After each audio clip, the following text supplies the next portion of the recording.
talk about some precepts.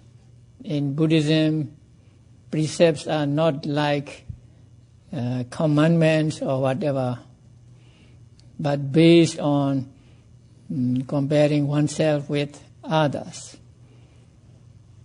And in this sutta, the 7 precepts are dealt with, and also the what are called Sotapattiyanga, 4 qualities that Sotapannas own.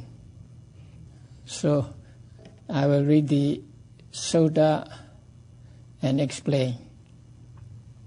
So the sutta is called The People of Bamboo Gate. In Pali, Veludwareya Sutta. And it is found in the Samyutta Nikaya.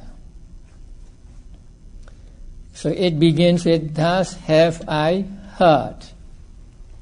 On one occasion, the Blessed One, walking on tour among the Kosalans, together with a great Sangha of bhikkhus, when he reached the Brahmin village of the Kosalans named Bamboo Gate."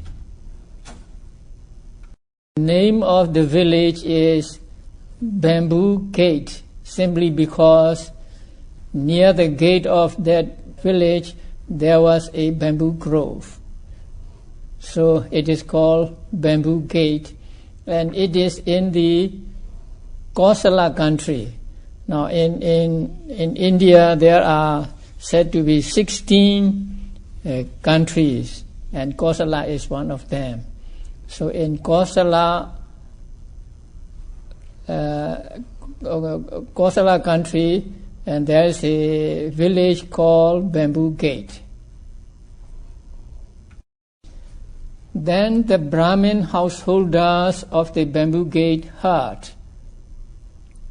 It is said, sirs, that the ascetic Gautama, the son of the Sakyans, who went forth from a Sakyan family, has been walking on tour among the Kosalans together with a great Sangha of bhikkhus, and has arrived at Bamboo Gate.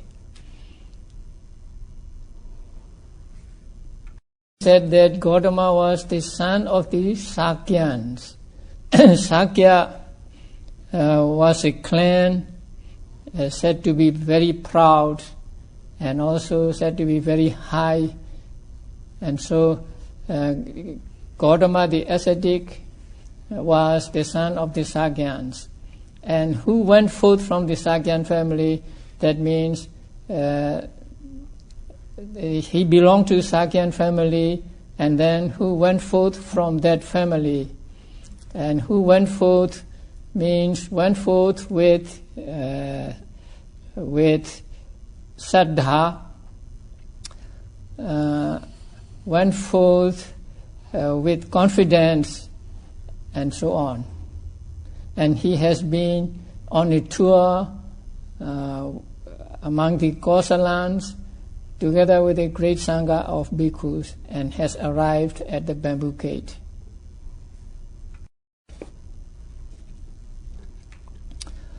Now a good report concerning that Master Gautama has spread about thus: that Blessed One is an Arahant, perfectly enlightened, accomplished in true knowledge and conduct, fortunate, knower of the world, unsurpassed leader of persons to be tamed, teacher of devas and humans, the enlightened one, the Blessed One. This is how the good report concerning that Master Gautama has spread about. If you remember, the Blessed One is an Arahant, perfectly enlightened, and so on, are actually the 9 attributes the Buddha possessed. So those 9 attributes of Gautama, Gautama the ascetic, has spread about. And having realized by his own direct knowledge this world with its devas, Mara and Brahma, this generation with its ascetic and Brahmins, its devas and humans, he makes it known to them. So having realized by his own direct knowledge this world, he makes it known to others. It means that what he taught was personally experienced by him, so not hearsay and so on. So he realized by his own direct knowledge the world, and he makes it known to others, and he preached this to others. Here's the Dhamma that is good in the beginning, good in the middle, and good in the end. So whatever he teaches, his Dhamma is good in the beginning, good in the middle, good in the end. Now, the words he used are very good words. In the beginning, also his discourses are good, and in the middle, his discourses are good, and in the end also, by conclusion, his discourses are good. And also, his discourses are good in the beginning in that when they heard the Dhamma he taught, people would do away with hindrances. And then good in the middle means when they practice it also, they are happy, they are good, and also in the end, that means having practiced and become arahants also, they enjoy the bliss of emancipation and so on. And so Dhamma is, in that sense also, the Dhamma he taught is good in the beginning, good in the middle, and good in the end. And also his Dhamma was with the right meaning and phrasing. That means he used the words that are good, and also the meaning of the words are good. And he reveals a holy life that is perfectly complete and pure. Now, perfectly complete means there is nothing to add to. Suppose when he says there are 4 noble truths, there are 4 noble truths, and no one can say that there are 5 or 6 and so on. So his teaching is complete. And also his teaching is pure all around. That means there is nothing to be taken out. Now if something is faulty, then it may be taken out. But there is nothing to be taken out of his teachings. And so his teachings are pure in all aspects. It is good to see such arahants. So it is good means it is beneficial to see such arahants, because when they see the Buddha, then they can listen to his Dhamma and they can get the benefits of the Dhamma. So it is good to see such arahants. Now here Buddha is referred to as arahant also. So arahant means Buddhas, Pachika Buddhas, the disciples, and also the Buddhas. So this is how the Brahmin's heart, and this is how the good fame of Master Gautama spread about. Now these sentences are used whenever the compilers want to introduce the Buddha. So Buddha went to a certain place, and then he has this good fame around him, and so it is good to see such arahants and so on. This is a stock phrase whenever Buddha is to be introduced, they use these words. So they heard about the Buddha like this, and so they are now going to the Buddha. Then those Brahmins, householders of Bamboo Gate, approached the Blessed One. So they went to the Blessed One, or the Buddha, and having approached, some paid homage to the Blessed One and sat down on one side. So some paid homage, paid respects to the Blessed One and sat down one side. Some greeted the Blessed One, having exchanged greetings and cordial talk, sat down to one side. So some greeted the Blessed One like, "Are you well? Do you get enough food on the way?" and so on. So speaking such words, they talked with the Buddha and then they sat down to one side. Some extended their joined hands in reverential salutation towards the Blessed One and sat down to one side. Now, this passage is not commented upon in this sutta, but in other suttas it was commented upon.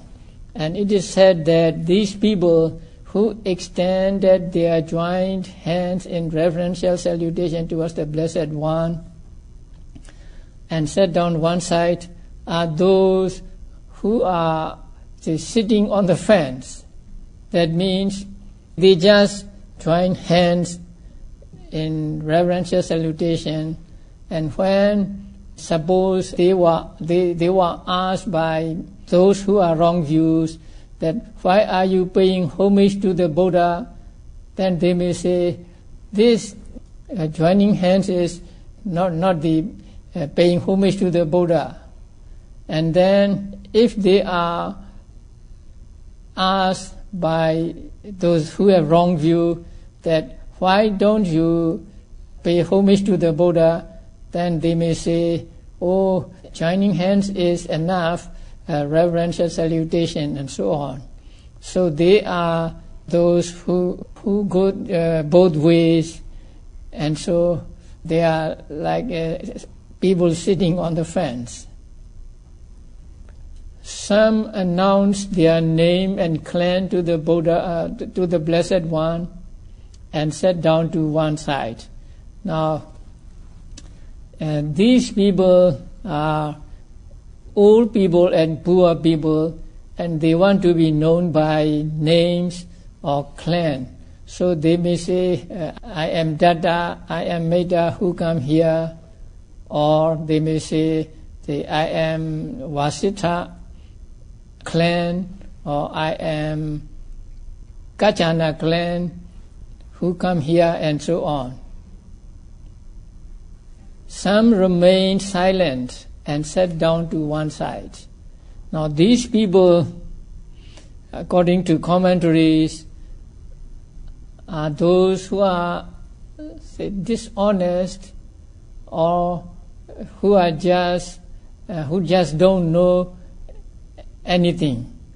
Now they remain silent because when there is a conversation, then one gets acquainted, and when one gets acquainted, then one has to offer food 1 or 2 times, and so in order not to do that, they remain silent. And also others remain silent because they are just dumb. They just don't know anything, and so they keep silent. Sitting to one side, those Brahmin householders of Bamboo Gate said to the Blessed One. So they came to the Buddha, and then some paid homage, some exchanged greetings, some joined hands, and so on. And then after sitting to one side, and those Brahmin householders of Bamboo Gate said to the Blessed One, Master Gautama, we have such wishes, desires, and hopes as these. May we dwell in a home crowded with children. May we enjoy Kasian sandalwood. May we wear garlands, scents, and unguents. May we receive gold and silver. With the break-up of the body after death, may we be reborn in a good destination in heavenly world. So may we dwell in a home crowded with children. That means we are householders and we have sons and daughters and we live with them. And may we enjoy Kasian sandalwoods. Now Kasi is a name of a place, actually the Varanasi, and sandalwood that comes from Kasi is maybe the best at that time. So when we say, may we enjoy Kasian sandalwood, that means we enjoy the best of the perfumes. And then may we wear garlands, scents, and unguents. So as lay people, say we wear garlands, we wear scents, and we wear unguents. And may we receive gold and silver. That means we handle gold and silver, or we handle money and use. And then with the break-up of body after death, so when we die, may we be reborn in a good destination in heavenly world. So this is their wish.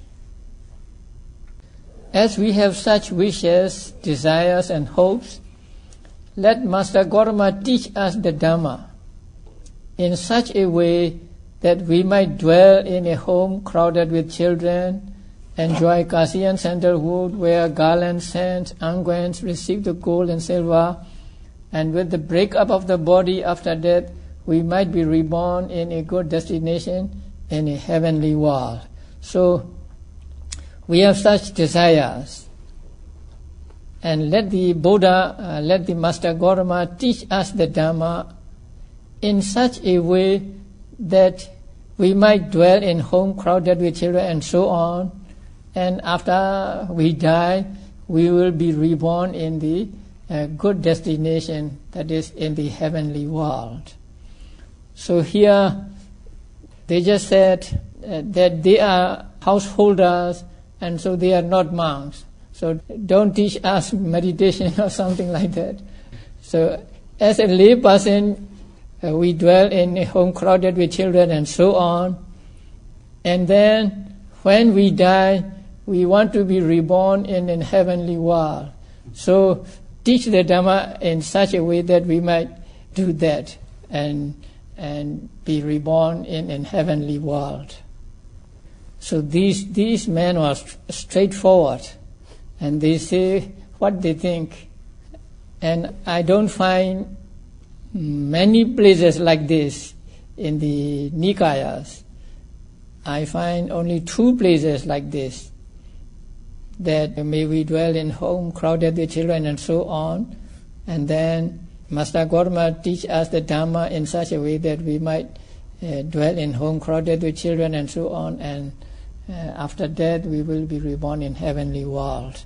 And so according to what they asked, Buddha taught. Then the Buddha said, I will teach you householders a Dhamma exposition applicable to oneself. Listen to that and attend closely. I will speak. Now, exposition applicable to oneself. Having related to oneself, it is to be applied to others. So that is what is meant. Because later on it will say, what is displeasing and disagreeable to me is displeasing and disagreeable to the others too, and so on.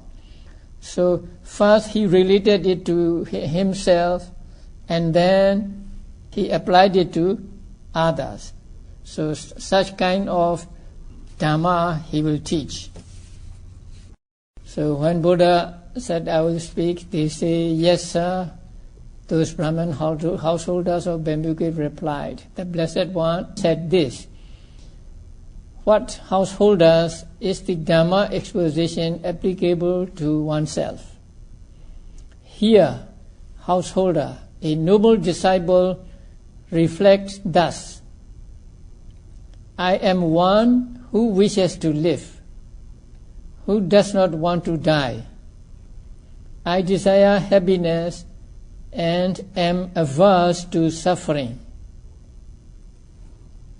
Since I am one who wishes to live, who does not wish to die, who desires happiness and am averse to suffering, if someone were to take my life, that would not be pleasing and agreeable to me. Now, if I were to take the life of another, life of one who wishes to live, who does not wish to die, who desires happiness and is averse to suffering, that would not be pleasing and agreeable to the other either. What is displeasing and disagreeable to me is displeasing and disagreeable to the other too. How can I inflict upon another what is displeasing and disagreeable to me? Having reflected thus, he himself abstains from the destruction of life, exhorts others to abstain from the destruction of life, and speaks in praise of abstinence from the destruction of life. Thus, this bodily conduct of his is purified in 3 respects. So, a noble disciple reflects, I am one who wishes to live, who does not wish to die. I desire happiness, and I am averse to suffering. But if someone were to take my life, that would not be pleasing and agreeable to me. Now, if I were to take the life of another, that would not be pleasing and agreeable to the other either. So here, he first related to himself and then applied it to other people. So, by reflecting this way, he himself abstained from the destruction of life. That is one thing. He himself abstains from destruction of life. And then he exhorts others to abstain from the destruction of life. That is second. And third, he speaks in praise of abstinence from the destruction of life. Thus, this bodily conduct of his is purified in 3 respects. So 3 respects means himself abstaining from destruction of life, exhorts others to abstain from the destruction of life, and speaks in praise of abstinence from the destruction of life. So with regard to these 3 respects, the bodily conduct of his is purified.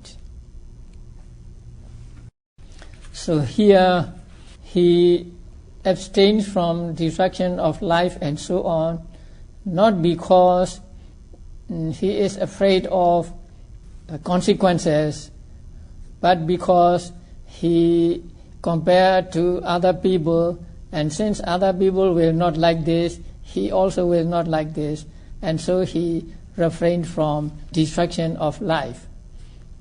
So this is the Buddhist precepts.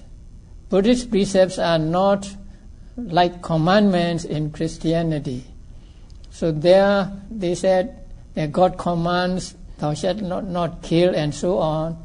And so if you kill, God gets angry with you, and then he will give you punishment.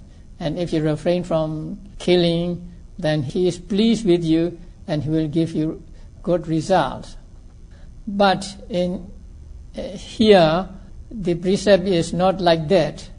He just reflects thus, out of comparing oneself with others, now he abstained from destruction of life and so on. So these are the 2 differences between commandments in Christianity and precepts in Buddhism. What if, say, you refrain from destruction of life because you do not want the consequences? Is it good or bad? I think it is still good.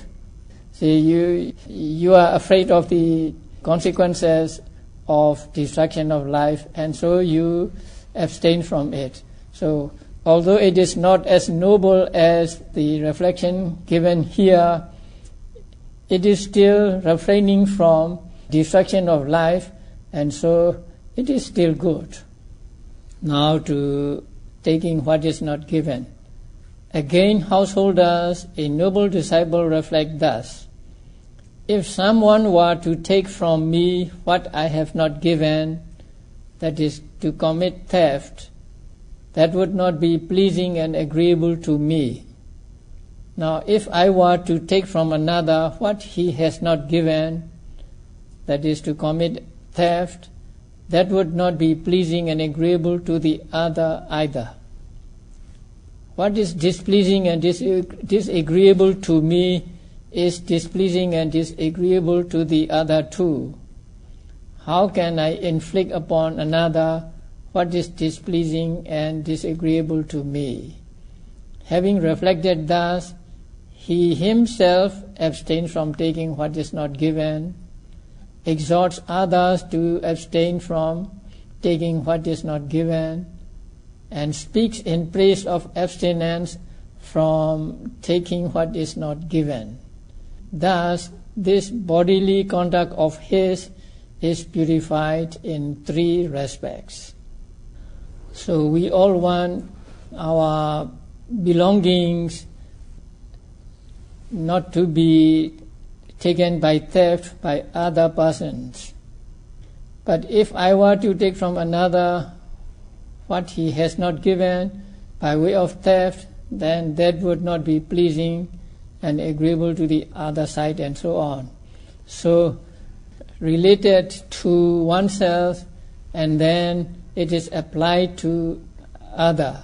So, the reflecting thus, also, he did 3 things. First, he himself abstained from taking what is not given, and then exhorts others to abstain from taking what is not given, and third, speaks in praise of abstinence from taking what is not given. Third is the sexual misconduct. Again, householders, a noble disciple reflect thus: if one were to commit adultery with my wives, that would not be pleasing and agreeable to me. Now, if I were to commit adultery with the wives of another, that would not be pleasing and agreeable to the other either. What is displeasing and disagreeable to me is displeasing and disagreeable to the other too. So how can I inflict upon another what is displeasing and disagreeable to me? Having reflected thus, he himself abstains from sexual misconduct, exhorts others to abstain from sexual misconduct, and speaks in praise of abstinence from sexual misconduct. Thus, this bodily conduct of his is purified in 3 respects.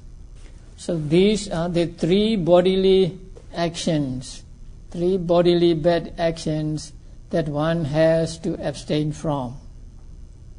Now, Buddha said about 4 precepts by speech. So first is the false speech. Again, householders, a noble disciple reflect thus: if someone were to damage my welfare with false speech, that would not be pleasing and agreeable to me. Now, if I were to damage the welfare of another with false speech, that would not be pleasing and agreeable to the other either. What is displeasing and disagreeable to me is displeasing and disagreeable to the other too. How can I inflict upon another what is displeasing and disagreeable to me? Having reflected thus, He himself abstains from false speech, exhorts others to abstain from false speech, and speaks in praise of abstinence from false speech. Thus, this verbal conduct of his is purified in 3 respects. Now here, Buddha said, if someone were to damage my welfare with false speech. Now there are what are called white lies. So what about white lies? Here it is said, someone were to damage my welfare with false speech. So maybe white lie is permissible, although if you are really tight about that, then you should avoid white lie also. But here, the lie that runs the course of action is damage welfare with false speech. Only when by your false speech other people's welfare is damaged do you commit this crime. So if out of some consideration you use white lie, it may be permissible. But when you are meditating, I think you should refrain from whatever lie it is, whether it is the white lie or otherwise. You should refrain from false speech altogether when you are practicing meditation. And again, householders, a noble disciple reflect thus, if one were to divide me from my friends by divisive speech, that would not be pleasing and agreeable to me. Now, if I were to divide another from his friends by divisive speech, that would not be pleasing and agreeable to the other. What is displeasing and disagreeable to me is displeasing and disagreeable to the other too. How can I inflict upon another what is displeasing and disagreeable to me? Having reflected thus, he himself abstains from divisive speech, exhorts others to refrain from divisive speech, and speaks in praise of abstinence from divisive speech. Thus, this verbal conduct of his is purified in 3 respects. Now, this is in Pali Pisuna Vacha. The Pali Pisuna Vacha is often translated as slandering. But it is not just slandering, but saying something that will divide friends. So, if one were to divide me from my friends by divisive speech. So, this is not just slandering, but dividing people who are friends by saying one thing to one person and then something to the other and so on. So that kind of speech is called Pisuna Vacha in Pali. And so Pisuna Vacha should be translated as divisive speech and not slandering. Again, householders, a noble disciple reflect thus, if one were to address me with harsh speech, that would not be pleasing and agreeable to me. Now, if I were to address with harsh speech, that would not be pleasing and disagreeable to the other either. What is displeasing and disagreeable to me is displeasing and disagreeable to the other too. How can I inflict upon another what is displeasing and disagreeable to me? Having reflected thus, he himself abstains from harsh speech, exhorts others to refrain from harsh speech, and speaks in praise of abstinence from harsh speech. Thus, this verbal conduct of his is purified in 3 respects. So this is using harsh words when you talk. So if someone were to talk to you in harsh words, then you will not like it. So if you do not like it, other person will not like it either. And so what is displeasing and disagreeable to me is displeasing and disagreeable to the other too. how can I inflict upon another what is displeasing and disagreeable to me, and so on. So, having reflected thus, he himself abstains from harsh speech, one thing, exhorts others to refrain from harsh speech, and second thing, and third, speaks in praise of abstinence from harsh speech. Again, householders, a noble disciple reflect thus: if one were to address me with frivolous speech and idle chatter, that would not be pleasing and agreeable to me. Now, if I were to address another with frivolous speech and idle chatter, that would not be pleasing and agreeable to the other either. What is displeasing and disagreeable to me is displeasing and disagreeable to the other too. How can I inflict upon another what is displeasing and disagreeable to me?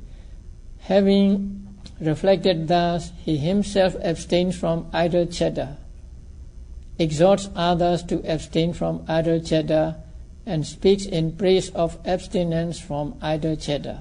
Thus, this verbal conduct of his is purified in three respects. So the last one is the frivolous speech and idle chatter. That means talk that is not conducive to sila, samadhi, and panya. So such talk is called here frivolous speech or idle chatter. So if one were to address me with frivolous speech and idle chatter and so on, so when one comes and talk nonsense, then that would not be pleasing and agreeable to me, and so on. So this man refrains from idle chatter and then exhorts others to abstain from idle chatter and speaks in praise of abstinence from idle chatter. So this verbal conduct of his is purified in three respects. So altogether we get 7 precepts, 3 by body and 4 by speech. But the covetousness, ill will, and wrong view are not included here, because they are manokama, or they happen in the mind, and so it is not sila.